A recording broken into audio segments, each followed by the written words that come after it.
Pemulihan, Gereja Sitri Pemulihan Kupang mempersembahkan Soul Care, renungan untuk memelihara jiwa kita di dalam firman Tuhan. Selamat mengikuti. Ayat yang ke-7a, maksud semuanya itu. Dengan kata lain, Tuhan bukan tidak ada kerja, lalu tiba-tiba kasih masalah, kasih air mata, kasih pergumulan, kasih kedukaan, kasih kesendirian, kasih masalah. Tidak, ada maksud sorga di dalamnya. Dan apa maksud itu? Ayat 7, maksud semuanya itu ialah untuk membuktikan apa? Kemurnian imanmu.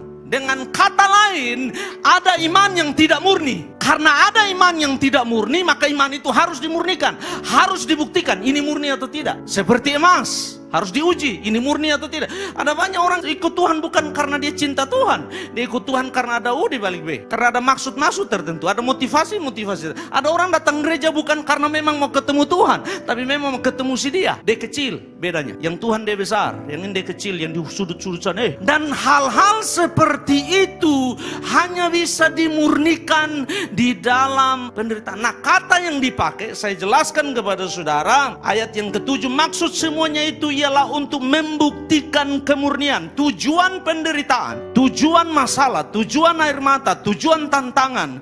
Yang pertama pembuktian, yang kedua pemurnian. Dia membuktikan apakah benar imannya sejati, apakah benar motivasinya benar, apakah benar cintanya kepada Allah benar, apakah benar ibadahnya motivasinya benar.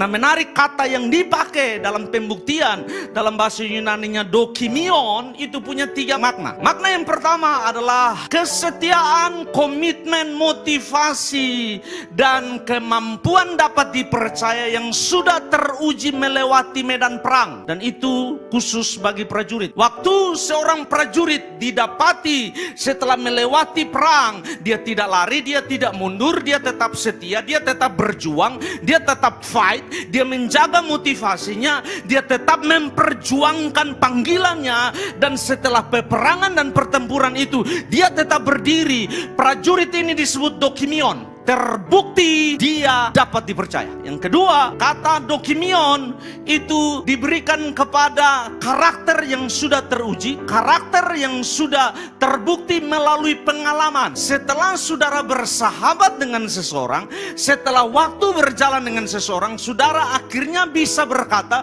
bahwa orang ini layak dipercaya, layak mendapatkan apa yang dia dapatkan, sebab dia orang yang bisa dipercaya, orang yang jujur, orang yang setia, orang yang punya motivasi benar. Itu datang berdasarkan pengalaman bersama. Yang ketiga, sistem itu dipakai untuk menguji sebuah benda, apakah benda ini asli atau palsu. Untuk menguji sebuah benda diciptakanlah sistem, diciptakanlah alat untuk menguji. Emas ini asli atau palsu, benda ini asli atau palsu, ada alat ukurnya. Dokimion adalah keaslian yang didapat melalui sistem, alat yang diciptakan untuk menguji keaslian. Petrus bilang, engkau punya iman harus bisa terbukti melalui perjuangan. Makanya Paulus berkata, hidup ini adalah peperangan rohani, gunakanlah seluruh perlengkapan senjata Allah. Harus terbukti melewati pergumulan, tantangan, perjuangan, masalah. Engkau tetap cinta Yesus dan mengiring dia. Engkau tetap mengasihi dia, engkau tetap melayani, engkau tidak mundur dari dia, engkau tidak meninggalkan dia. Demikian renungan dari Gereja Sitri Pemulihan Kupang. Tuhan Yesus memberkati.